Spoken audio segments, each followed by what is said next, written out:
Broadcasting from the ARN Racing Studios in Southern California, a turn for media company, ARN Los Angeles. This is ARN, the American Racing Network, the Motorsports Authority. Now, drivers, start your engine! You're shifting gears on ARN with Alan Bailey. Well, there goes the neighborhood. You name it, we got it. NASCAR. He's going to do it. He's going to win the race and the NASCAR Sprint Cup Championship. California's Kevin Harvick does it. Holy cow! IndyCar. Will Power is an IndyCar champion. Thank you for Drag racing. Jason line red lights and gives it away. Erica Stevens becomes the 17th champion in the history of funny car with a hammer down throw run. Supercross. Cam Roxton to the finish line. He wins the season opener here at Angel Stadium. And so much more. So get ready.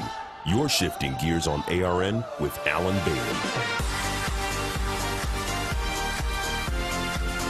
Shifting gears right here on ARN. I'm Alan Bailey. Welcome on into the program. Lots of fun stuff coming up over the course of the next hour on this Friday, July 24th, 2015. Cars are on track out at the Indianapolis Motor Speedway, the Speedway of America, as I like to call it. You can follow us on Facebook, Twitter, and Instagram at The Alan Bailey. You can also use the hashtag ARNRace in order to get in on this conversation as well. We're going to be going to the Twitter handle a lot today because, you know, a lot of you are stuck at work, getting off soon. You're going to enjoy the weekend of racing, and it is a big, busy weekend of racing on the racing calendar. You have the Brickyard 400 NASCAR race.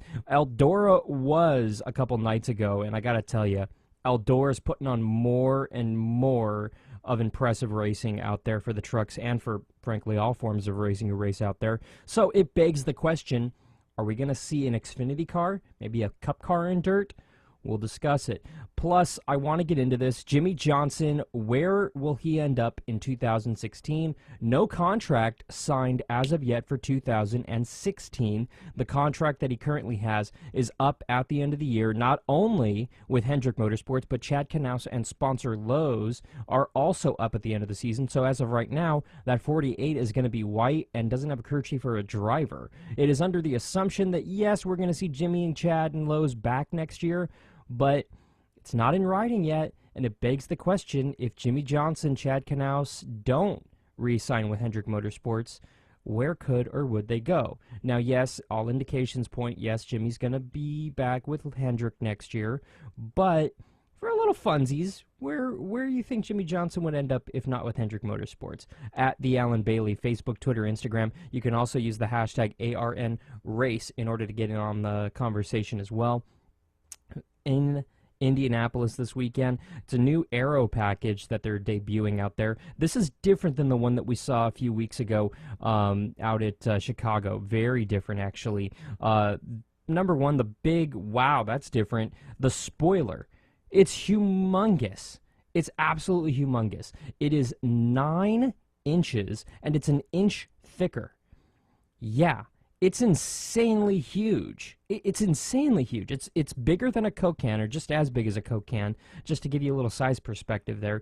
And it's absolutely insane. And what are the drivers saying about it? We'll break it on down this hour. Plus, a little bit of a late-breaking news. Sprint Cup driver Alex Bowman going to be replacing John West Townley in that number 25 Zaxby's Chevrolet for tomorrow's Lilly Diabetes 250 at the Indianapolis Motor Speedway. They announced it yesterday.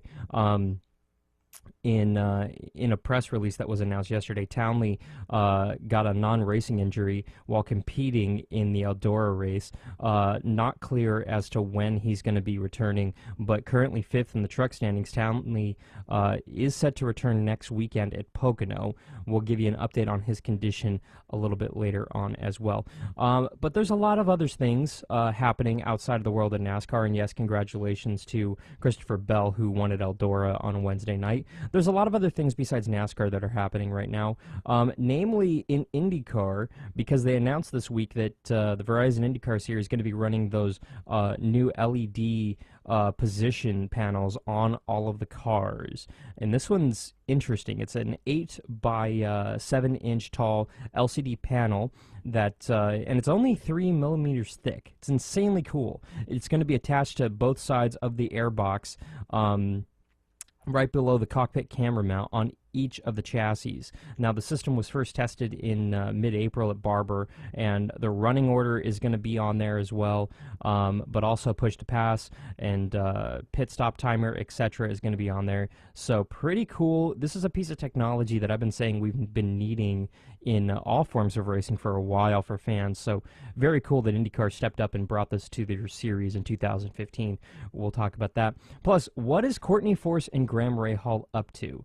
The funny car driver and IndyCar driver set to be married later this winter. They were out at Sonoma, and they're doing something that's kind of interesting. We'll talk about it. They actually competed, and when spouses compete, it gets interesting. Let's put it that way. Let's just put it that way. Plus, a lot of people are making a big guff over what happened last weekend still between Sage Carman and his epic battle with, quote-unquote epic battle with Ed Carpenter. And a lot of people don't like what happened. And Ed Carpenter's not happy. Sage isn't happy. You guys blew up the Twitter handle and everything. We'll talk about it. It's going to get a little crazy, dare I say. So we'll talk about that a little bit. Right now, atop the speed charts, currently out there at the Indianapolis Motor Speedway, final practice for the Cup cars. Kyle Larson atop the speed charts right now. Carl Edwards second. Third, we find Casey Kane. Austin Dillon is in fourth. Kyle Busch rounding out your top 5 in the practice speeds. Tony Stewart is sixth. Kevin Harvick seventh. Kurt Busch eighth. Greg Biffle ninth. Jeff Gordon in his final Brickyard 400.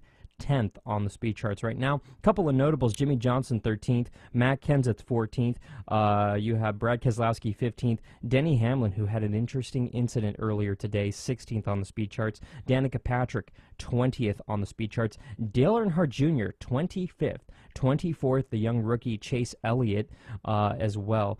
So we'll get you back out on back out to the track to get you an update in just a little bit. Plus, we're going to talk when we get back about Jimmie Johnson and, we got time. Let's fit it in here. So, Jimmie Johnson was talking to the media, and the whole question of his contract as far as what he's going to do, his current status, and everything came up. It came up last week, and he was asked again this week about it. And earlier today, he had this to say in the media center at the Indianapolis Motor Speedway. We still have, was it next year on our contract? I don't even know.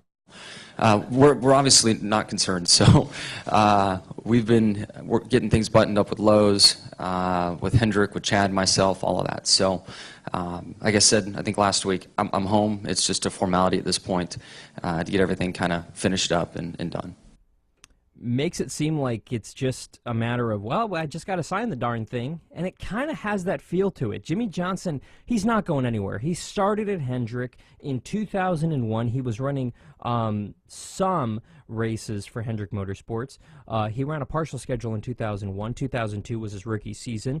He's not going anywhere. He's home. He's had one crew chief. He's had one car. He's had one sponsor, literally his entire Cup career. If he's going anywhere, he's a complete idiot, and he deserves to get hit over the head with a freaking tack hammer. And I'm not even joking, because Jimmie Johnson is home. When you find a winning combination, especially in this industry, you keep it going.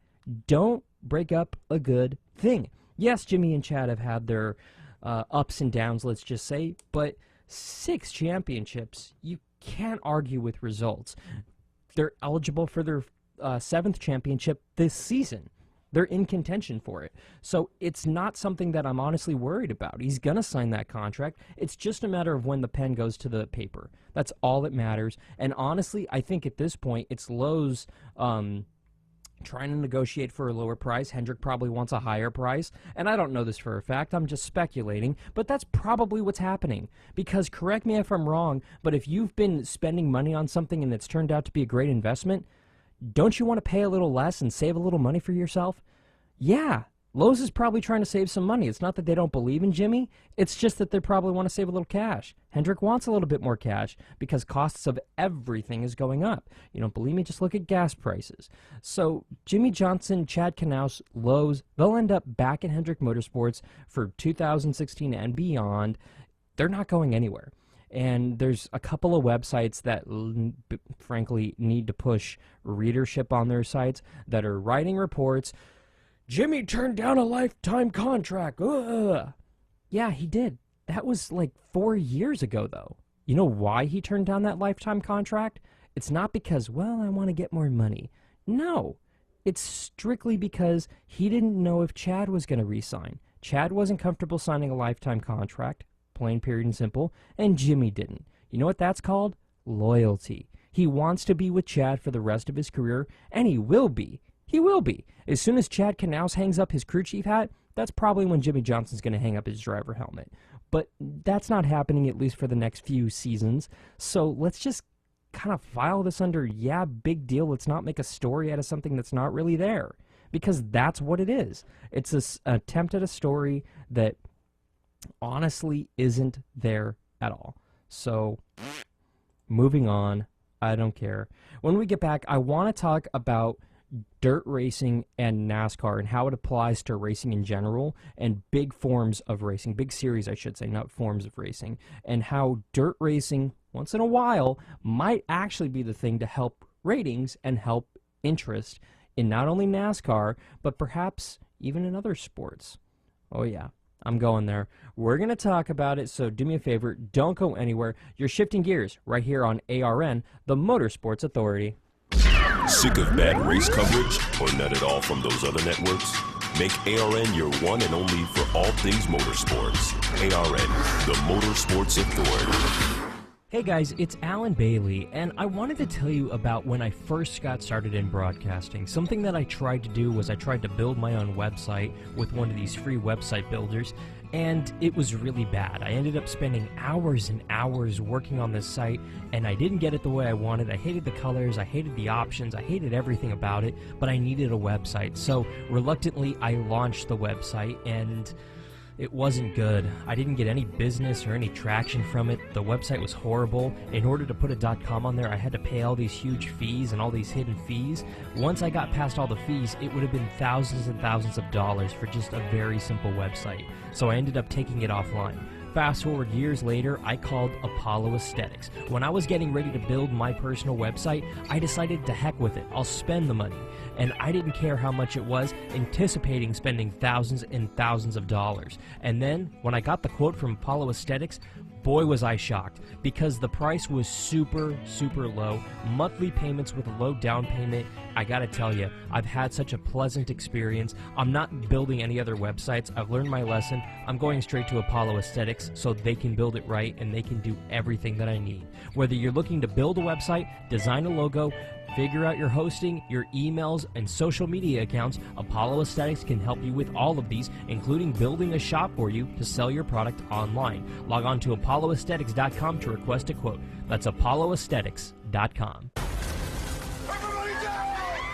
Dwayne Johnson here. The earthquakes you see in movies are one thing, but real life is a completely different animal. Just because you can't predict an earthquake doesn't mean that you can't prepare for one. In the event of a real earthquake, you should drop, cover, and hold on.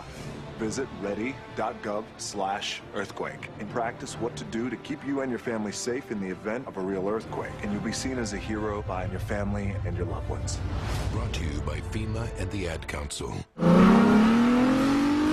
Shifting Gears on ARN is powered by Stash Feed. Get the feed. Log on to stashfeed.com to see what you've been missing and get the feed. You're shifting gears on ARN. Here's Alan Bailey. So, an interesting thing that happened over the weekend, Ed Carpenter and Sage Karam got into it, and not really. It was more like aggressive racing last weekend, and ultimately, it led Ed to make some comments that, let's just say, weren't super becoming. Frankly, he roasted the kid. And was it unfair? Frankly, I think so. I mean, I didn't see anything wrong with what Sage Karam was doing, but apparently Ed Carpenter owner-driver had a huge problem with it, and even more people had a problem with what was said after the race on the on the television coverage. Listen to what Ed Carpenter said last week immediately after the race in the heat of the moment. What did you say to Sage? I said that he has no respect for anyone out there. You know, if it wasn't for guys with the experience driving with their heads on, he would be hurting himself and other people. You know, I think it's ridiculous. It's cool. It's cool. Ryan won the race. You know, he needed that.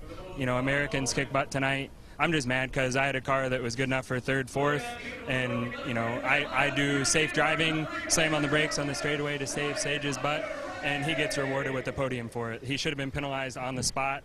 You know, he has no clue. Harsh words. Sage Karam immediately, well, not immediately, but afterwards was interviewed on the NBC-SN network on the coverage as to what happened, what was his side of the story. He responded with this. He's just angry with my driving. He says I squeezed him a few times, but you know, same way he drove me. You know, it's hard racing. I'm going for wins, and that's how we're driving. It's close racing. It's IndyCar racing. It's ain't go-karts or anything anymore. You know, we're going to race each other hard, and we're professionals, and we know each other's limits. So, I mean, tough luck for him. I don't know. I don't know. You look at the footage, frankly, they were driving hard. It was hard racing. Was it dirty racing? I don't necessarily think so. And I come from the Rubbins racing kind of generation and that mentality of racing. But frankly, you got to squeeze guys because you want to try to intimidate them.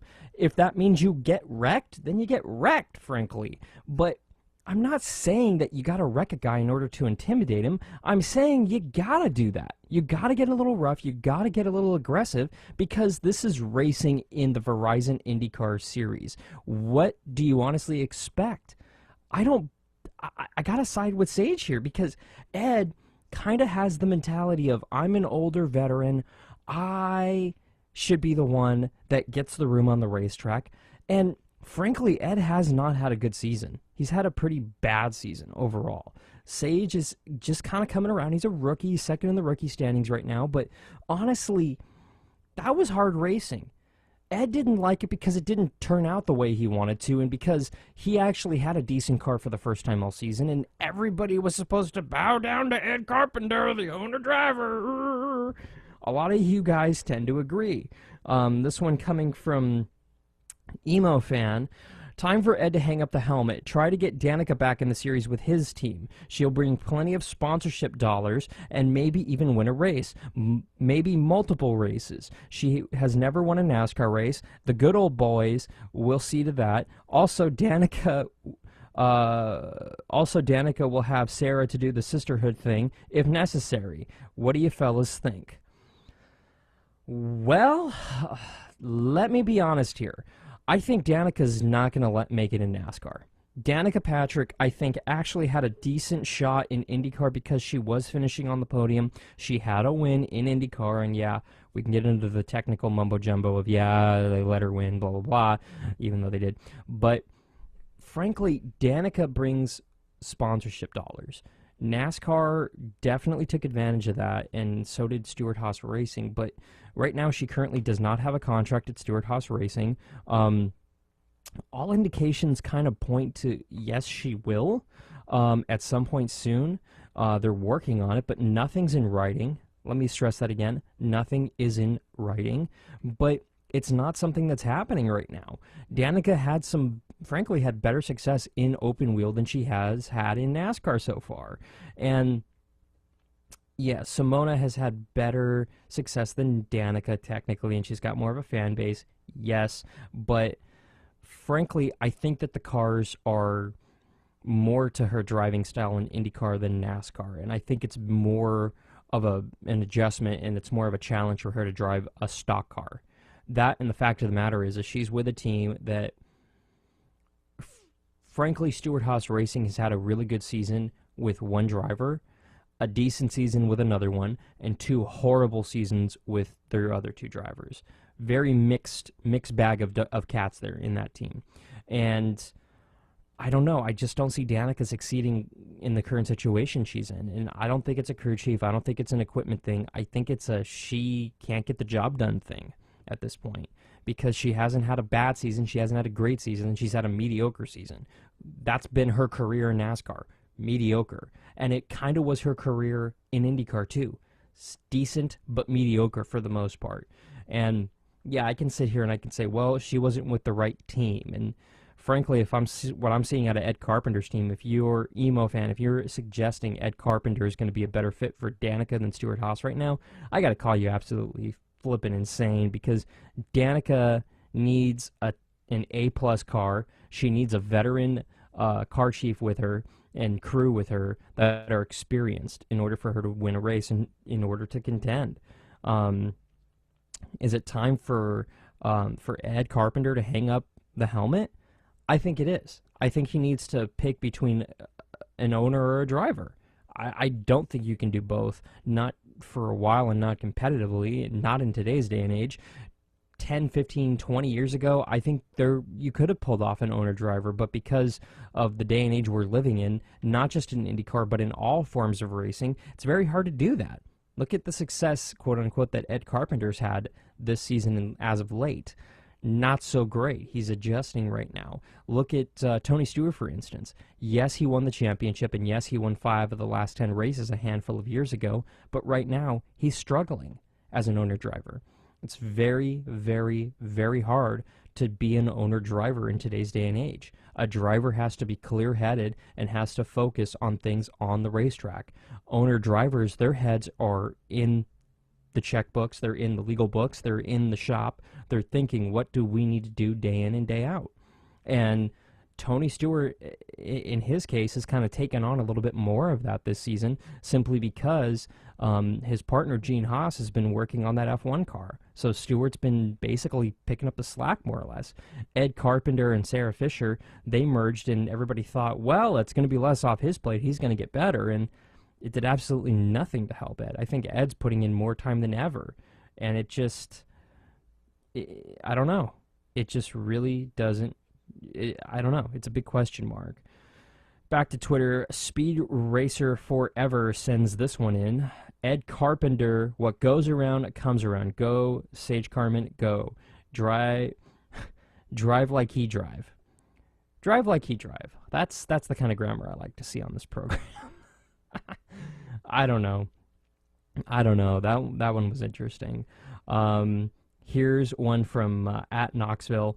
It was racing. No harm, no foul. Racing. It seems that the same action's taken hundreds of times this season when the racing is close. Good for you, Sage, for sticking to your guns. Keep up the good work, I say. I got to agree with you, pal. Perfectly fine. This one coming from Trivia Wayne. Good. Don't change. You did just fine. Carpenter is a crybaby. Yeah. To be very frank, Ed Carpenter, he's a very intense guy. I don't want to call him the croggedy old man, but he's coming up on that croggedy old man phase, and he definitely exhibits a lot of those personality traits, and he's definitely the guy that if something's not going his way, you know,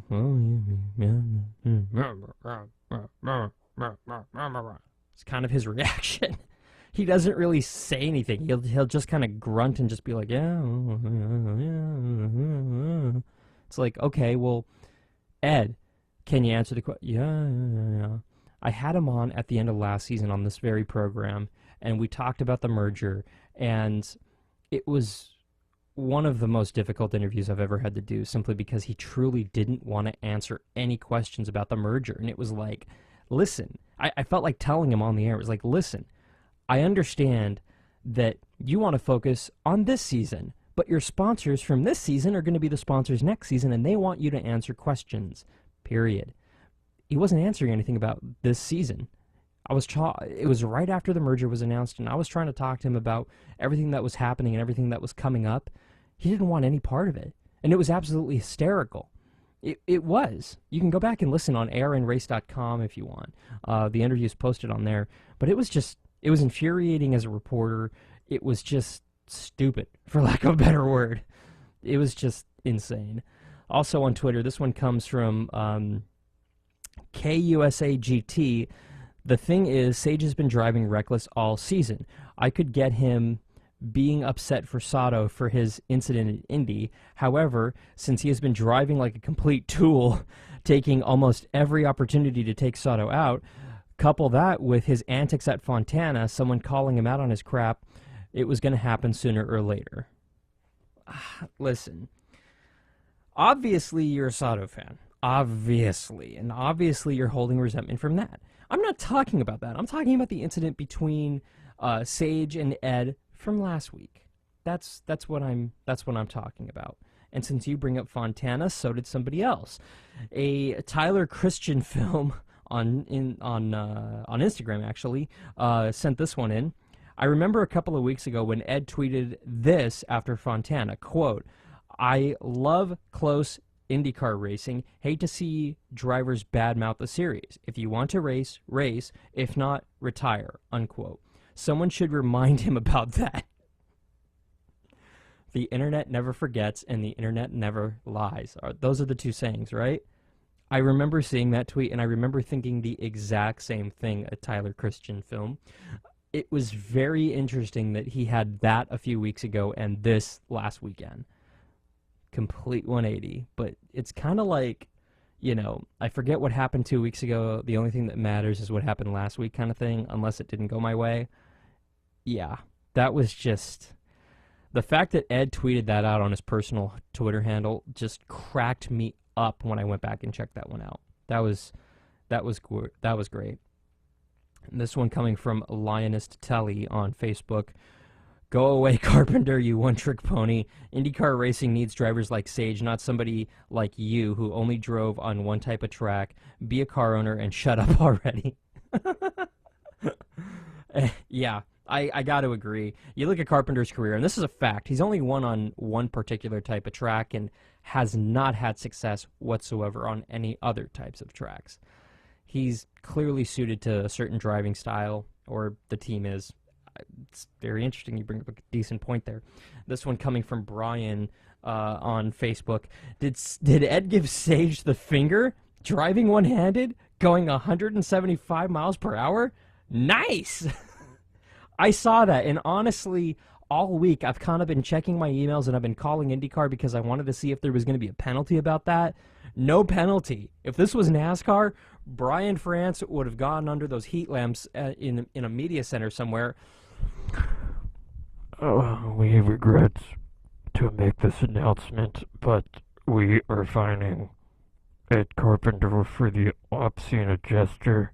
NASCAR Rulebook 7-2-3-4-AZ2-3. You sunk my battleship. We're gonna fine him $50,000 and put him on probation. And even though he's already on probation, it's no double secret probation. I am the robot known as Brian France. I'm so fat I melt in the sun. Nah. I actually am glad that IndyCar didn't fine Ed for that one because honestly, listen, my thing is this. I'm on the air here, so I'm going to be censored here, but if you listen to my podcast, I'm 100% uncensored because life is uncensored, period. But this is a family program here, but kudos to Ed for doing that. And yeah, kind of badass that Ed's driving one-handed coming out of that turn. Coming out of the turn, mind you. It wasn't on the straightaway. It was coming out of the turn and down the backstretch. And he's flipping him off down the backstretch one-handed. That was awesome. That was really awesome. And also, and I'm just putting this out there, it's doubly impressive because of this one. Ed Carpenter's doing that at 170-ish miles per hour. The amount of wind force that's hitting his hand is quite extensive and quite impressive, and he got his hand pretty far out of that cockpit. So not only is it impressive because he held that car under control that far away from the wall and that far away from Sage, but he also put his hand up in those extremely high 170-mile-an-hour winds. You gotta give the guy bonus points for that one, man. I mean, come on. That was just badass. You can't take that away from him. I don't care who you are or what you say. At the Alan Bailey on Facebook, Twitter, and Instagram. You can also use the hashtag ARNRace to get in on the conversation as well. One trick pony. I love the internet. I love it. There's just so many things that just come of the internet. It's great. I love it. Bring it. Come on. Come on, what else you got, Internet? Bring it. We'll go ahead and step aside here when we get back. I want to talk about dirt racing and why it's a great thing for not only NASCAR to be involved with more heavily, but it's also a good thing for other forms of racing. We'll talk about it when we get back. Don't go anywhere. You're shifting gears right here on ARN, the Motorsports Authority. Take ARN anywhere. Download your favorite ARN programs on iTunes. Keyword search ARN and listen online at arnrace.com. Hey guys, it's Alan Bailey, and I wanted to tell you about when I first got started in broadcasting. Something that I tried to do was I tried to build my own website with one of these free website builders, and it was really bad. I ended up spending hours and hours working on this site, and I didn't get it the way I wanted. I hated the colors, I hated the options, I hated everything about it, but I needed a website. So reluctantly, I launched the website, and it wasn't good. I didn't get any business or any traction from it. The website was horrible. In order to put a .com on there, I had to pay all these huge fees and all these hidden fees. Once I got past all the fees, it would have been thousands and thousands of dollars for just a very simple website. So I ended up taking it offline. Fast forward years later, I called Apollo Aesthetics. When I was getting ready to build my personal website, I decided to heck with it. I'll spend the money. And I didn't care how much it was, anticipating spending thousands and thousands of dollars. And then, when I got the quote from Apollo Aesthetics, boy was I shocked, because the price was super, super low. Monthly payments with a low down payment. I gotta tell you, I've had such a pleasant experience. I'm not building any other websites. I've learned my lesson. I'm going straight to Apollo Aesthetics so they can build it right and they can do everything that I need. Whether you're looking to build a website, design a logo, figure out your hosting, your emails, and social media accounts, Apollo Aesthetics can help you with all of these, including building a shop for you to sell your product online. Log on to apolloaesthetics.com to request a quote. That's apolloaesthetics.com. Only in the forest can you see this. And this. And this. But nothing beats the moment you see that. Cool! That's your child's eyes opening up to a world of possibilities. I didn't know it could do that! Because one trip to the forest can spark a world of difference. There are some moments only the forest can inspire. Find yours at discovertheforest.org. Learn about forests near you and discover cool things to do when you go, like hiking, canoeing, fishing, or camping. Or create your own adventure with family and friends, and you might just see this. Your moment's out there. Find it at discovertheforest.org. That's discovertheforest.org. Brought to you by the U.S. Forest Service and the Ad Council. Shifting Gears on ARN is powered by Apollo Aesthetics. Log on to apolloaesthetics.com to get a quote for your new website today. You're shifting gears on ARN. Here's Alan Bailey. At The Alan Bailey on Facebook, Twitter, and Instagram. You can also use the hashtag ARNRace to get in on this conversation. Also, 720-600-RACE. That is 720-600-7223. Standard messaging and data rates apply to that. You can call or text on that number as well. See, we make it so easy for you. So easy. So, the thing I want to talk about now, dirt racing and NASCAR, IndyCar, drag racing in general. Why it's a good thing. Let me rephrase. I think it's an absolute horrible idea for drag racing because you essentially are just going to get something that really you don't need, you don't want in your given sport. So just don't do that because that's ultimately going to be bad for drag racing. The thing you want is you want to see it in other forms of racing. I don't think it's going to work in IndyCar at all because of the low profile, obviously, but really I do think it's perfect for NASCAR because, let's face it, the trucks at Eldora are just badass. You can't tell me they're not. They look cool going through there. The fact that they're bouncing off the wall and they keep going, it adds to the tough, rugged, gritty racing that is the truck series. It's perfect. Now, Should it stay exclusive to the Truck Series? I don't necessarily think so. I don't think the Cup cars are ready to get on dirt, but why not put an Xfinity race on dirt? And why not do a doubleheader? I'm dead serious here. Why not have them on the same night and intertwine them with the heat races, with the last chance qualifiers, with everything? Intertwine them. So run a heat race 1 for the trucks, then heat race 1 for the Xfinity, and then trucks, and then Xfinity. It's perfect. Seriously. But you ask some drivers, and they want to keep it small and special, which I can respect. The Dillon brothers, starting with Ty, kind of agrees with that one.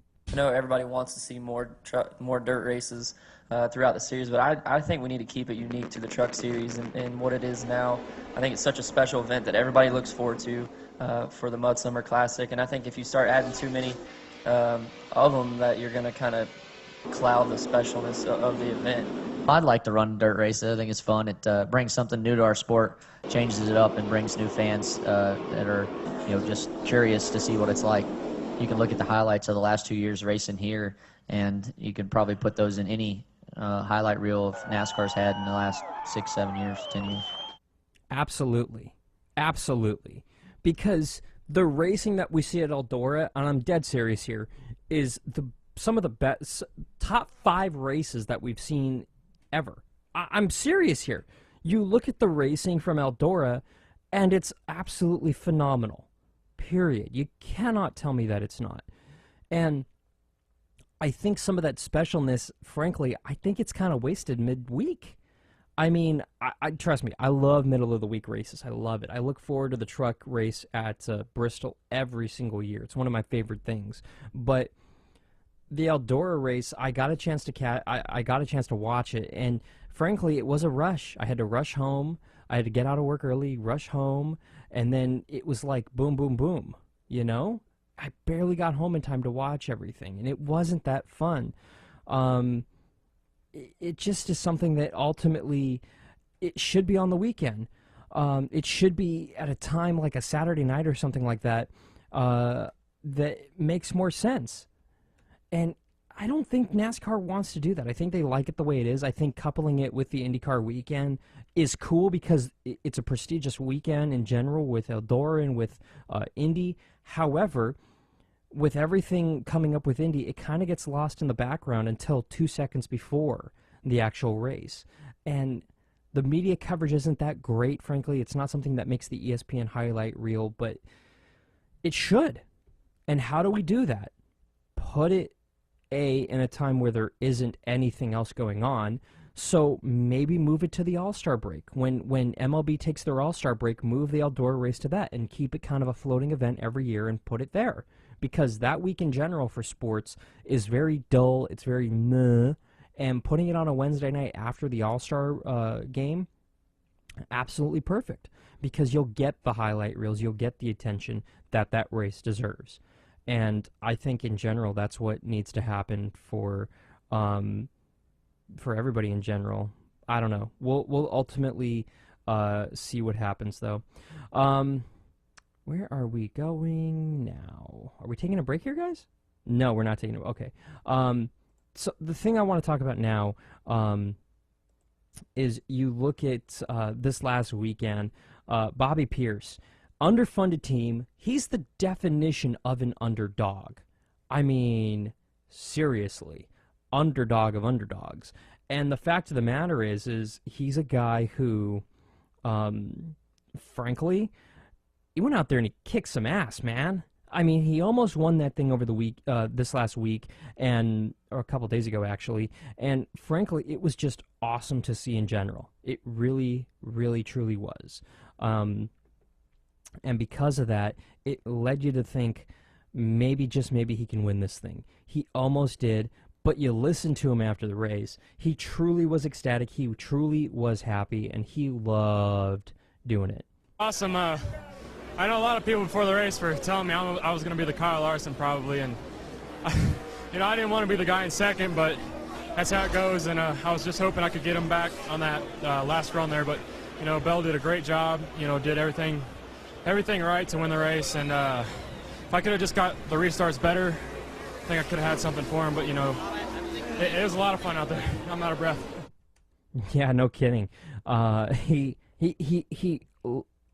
to say that it was breathtaking is an understatement, because it truly was. It's something that you just, the whole time you were like, oh my God. I don't know why, but he kept getting bad starts, and the fact that the tailgate and that the rear deck lid came up but was still attached, kudos to NASCAR for not black flagging him, because that would have been an opportunity for NASCAR just to take away the specialness of this race. And that's what this race should be. Parts hanging off the trucks, beaten and battered to you-know-what. That's what the series needs. And it truly was phenomenal racing. I wish we could have seen a side-by-side finish. I truly do. But we didn't. And it was still fine because it was exciting. It was thrilling. You were on the edge of your seat the whole time. And admit it, you wanted to see Pierce get up there. And yeah, Christopher Bell, congratulations on winning that race. The second year in a row that 54 trucks won this race. But Darrell Wallace Jr. won it last year, by the way. But just, it was phenomenal. The fact that you had a couple trucks spinning at the start-finish line, crossing the finish line was great. The thing that cracked me up the most is that Christopher Bell came on the radio after he won the thing, and he goes, "Do I do a burnout? Can I do a burnout? I mean, I don't know, can I?" He's that new to the series, third start, that he had no idea if he could or should do it. It was perfectly awesome in every aspect of it. It was absolutely great. So, yeah, we'll see what becomes of their career. But both of them have a very promising career. Best finish for that team in general. You look at the photos of that truck afterwards. It was just beaten and banged to hell. It was absolutely spectacular. It was just exactly what the series needed. Exactly what that race is. All right, we'll go ahead and we'll take another break here. When we get back, we'll take you back out to Indy, let you know what's going on out at the Indianapolis Motor Speedway. Final practice going to be wrapping up here momentarily. Still atop the speed charts, Kyle Larson, but there has been some shuffling in and out of the top 10. We'll let you know where your favorite drivers line up with a full field rundown. Don't go anywhere. You're shifting gears right here on ARN, the Motorsports Authority. Sick of bad race coverage or none at all from those other networks? Make ARN your one and only for all things motorsports. ARN, the Motorsports Authority. Hey guys, it's Alan Bailey, and I wanted to tell you about when I first got started in broadcasting. Something that I tried to do was I tried to build my own website with one of these free website builders, and it was really bad. I ended up spending hours and hours working on this site, and I didn't get it the way I wanted. I hated the colors, I hated the options, I hated everything about it, but I needed a website. So reluctantly, I launched the website, and it wasn't good. I didn't get any business or any traction from it. The website was horrible. In order to put a .com on there, I had to pay all these huge fees and all these hidden fees. Once I got past all the fees, it would have been thousands and thousands of dollars for just a very simple website. So I ended up taking it offline. Fast forward years later, I called Apollo Aesthetics. When I was getting ready to build my personal website, I decided to heck with it. I'll spend the money.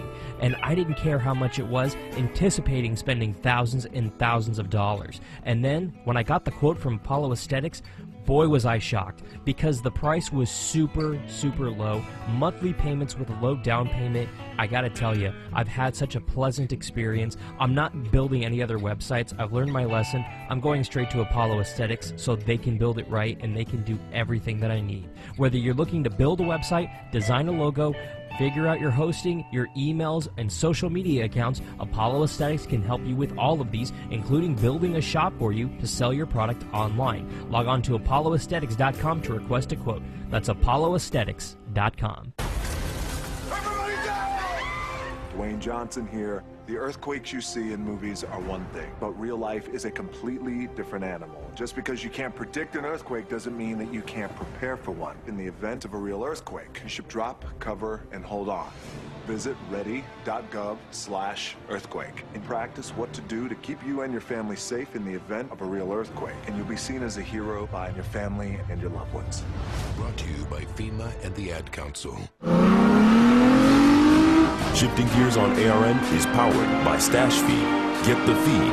Log on to stashfeed.com to see what you've been missing and get the feed. You're shifting gears on ARN. here's Alan Bailey. It's been an interesting few weeks for NASCAR, namely the fact that Kyle Busch is kind of making a resurgence. Earlier this season, he had more or less both of his legs broken in that horrific crash in the Xfinity Series back in February, and he has 3 wins under his belt now. He's not eligible for the chase yet. He has to be in the top 30 in points, but he's right there on the cuspid. And when the series went to New Hampshire last weekend, he had 2 wins under his belt, and everybody kind of thought, well, can he do it? How far away is he now? And you have to remember, he has to basically finish top 10 every single race from now until the start of the chase in order to accumulate the necessary points. And he's had a couple of bad finishes, so he has to rattle off some wins. He has to rattle off some top 5s in order to make it happen. He went into the 5-hour Energy 301 at New Hampshire last weekend with the simple goal of finishing top 5. He did that and then some. He came away with a pretty good one as we take a look back at the race that was. New Hampshire Motor Speedway is the NASCAR Sprint Cup Series about to take on the Magic Mile. Drivers, start your engine! But fired up here when you get ready. See what you got to do. Love it going at it, guys. Been doing awesome on pit road. No matter how the thing's driving, that track position is so key. Fans are on their feet. Green flag is in the air.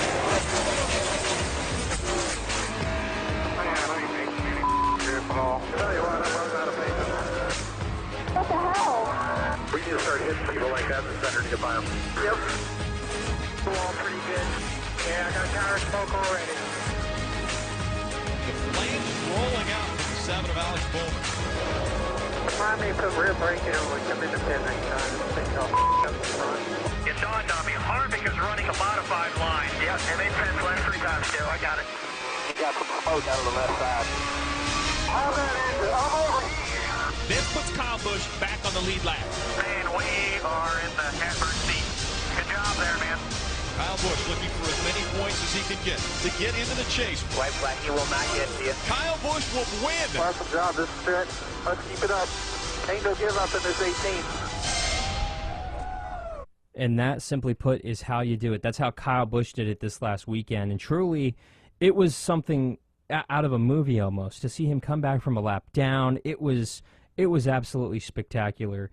And will he keep this momentum going this weekend at Indy? That's the question mark. And ultimately, it can happen, but will it happen? That's what we have to wait and see. And it can happen, it really can, but it's a question of every single race. You got to take it a race at a time, and that's exactly what Kyle Busch is doing this weekend in Indianapolis. And last weekend as well, should have played this earlier, but we didn't have it, but now it is ready. The Iowa Corn 300 at the Iowa Speedway produces some amazing racing for the Verizon IndyCar Series. This weekend was no exception. Last weekend was no exception. Let's take a look back at what was the Iowa Corn 300. The Verizon IndyCar Series battled on the bullring of Iowa Speedway for round 12 of the 2015 season. Helio Castroneves captured his 44th career pole to lead the field to the green. The first caution of the day came when championship leader Juan Montoya had a piece of suspension brake, sending him into the wall.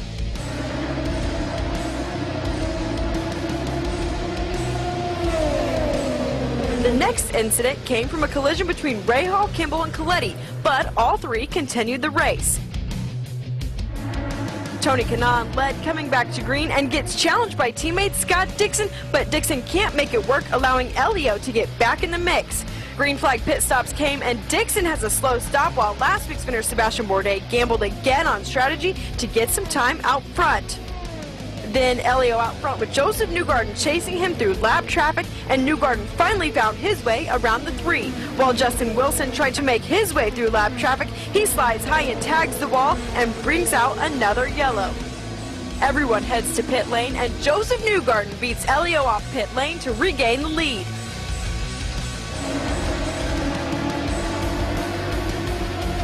Kimball gets loose and into the wall. His day ended there. Vautier, though, had a huge save, just missing the 83. Graham Rahal went to pit lane and stalls the car, forcing him to lose several position. Then Andretti Autosport began a charge to the front, led by Ryan Hunter-Reay.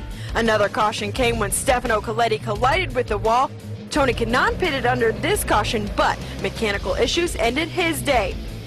Joseph Newgarden led when they went back to green, with Ryan Hunter-Reay trying to go around but couldn't make it work, and Dixon tries to battle with the 28.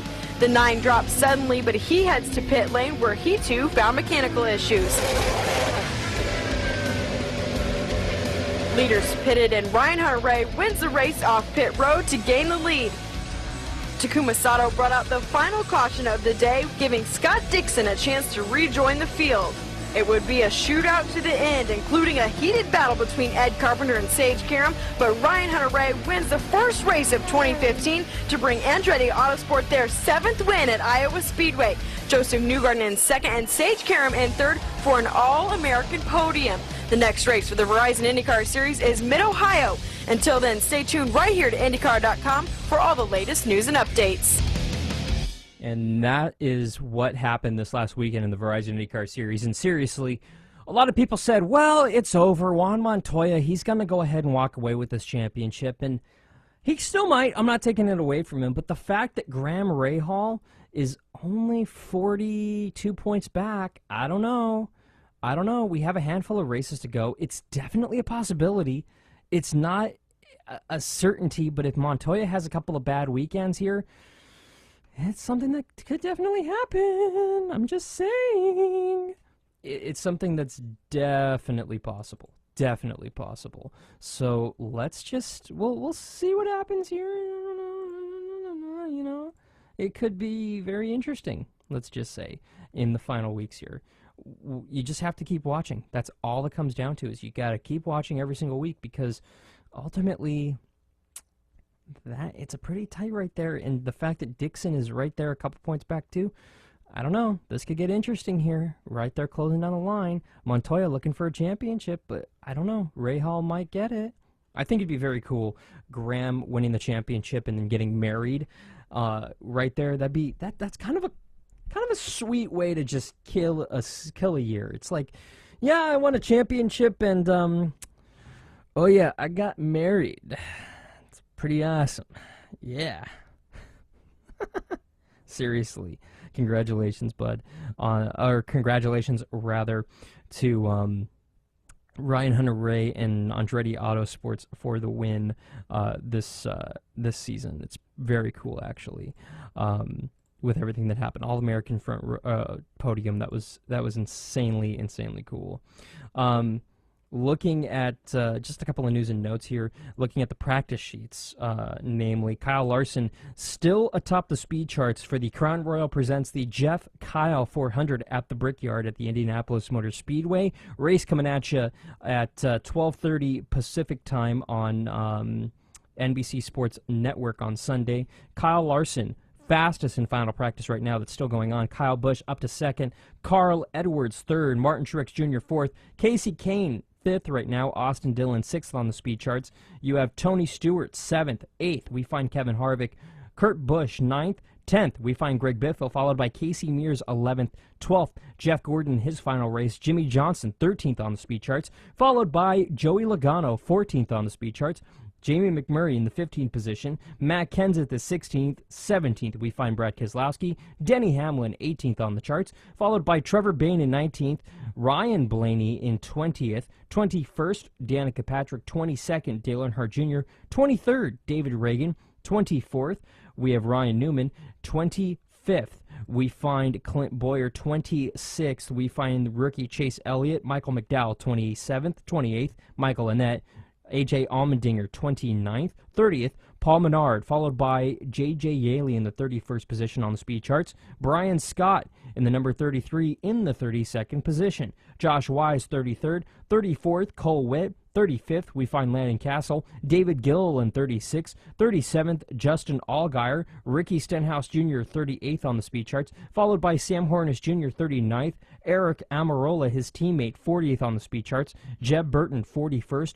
42nd, Brett Moffitt. We find Alex Bowman, 43rd. 44th, we find Matt DiBenedetto. Reed Sorensen, 45th on the speed charts. Timmy Hill has not been on track yet. He's 46th, technically on the speed chart, even though he hasn't been out on track yet. Most laps ran. I see David Reagan has run 39, but Dale Earnhardt Jr. run 44 laps. He's 22nd on the speed charts right now. Looking to see if anybody's run any more laps. No, Dale Earnhardt Jr. has run the most laps with 44 laps under his belt today. It looks like for the most part everybody's running just a little under 20 laps. A couple people have only run a couple laps here and there.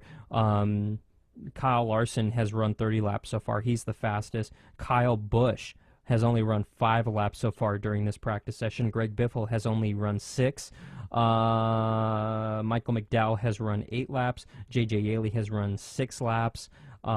Jeff Gordon, we're kind of following him because, he's 12th on the speed charts right now in the final practice for Indy, but also because it's his final race out here at the Brickyard. So we're kind of keeping an eye on him to see if he can get one more victory out here in his home racetrack. Be very cool to see him go back to victory lane one more time.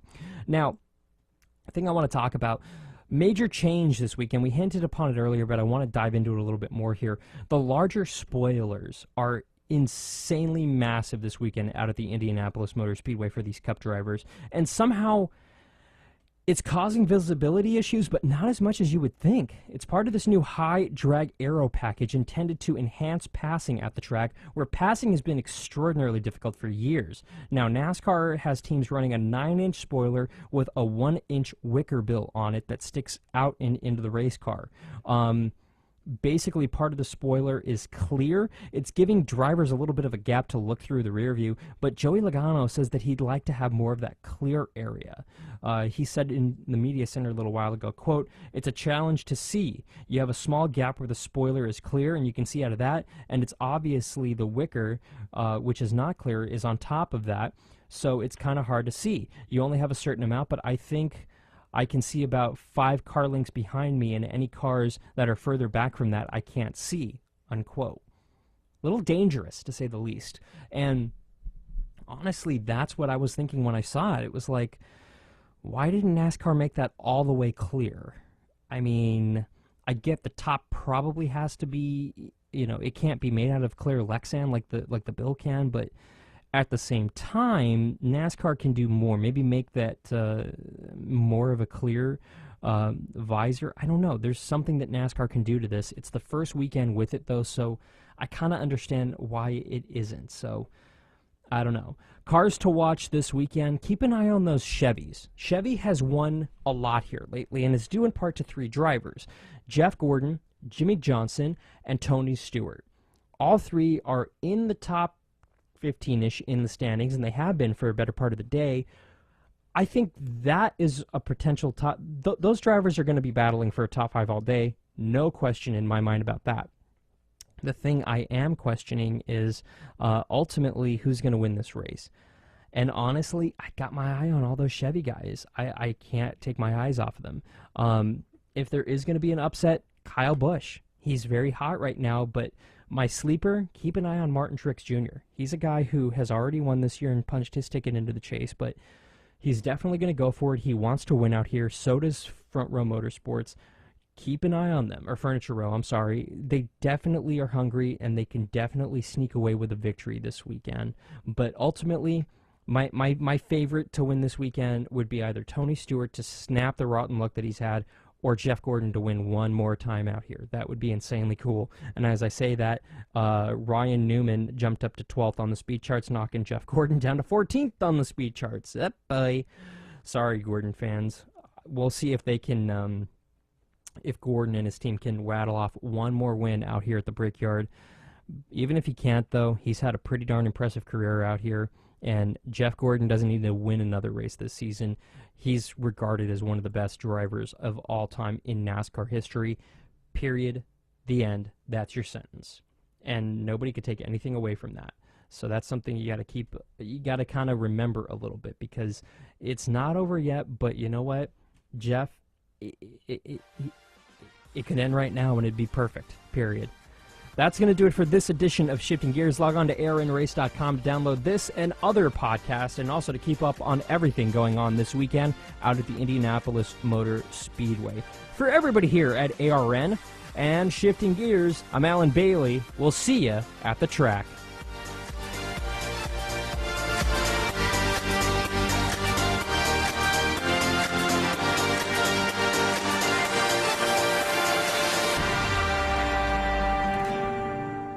You've been listening to the American Racing Network, a turn for media company. This is ARN, the Motorsports Authority.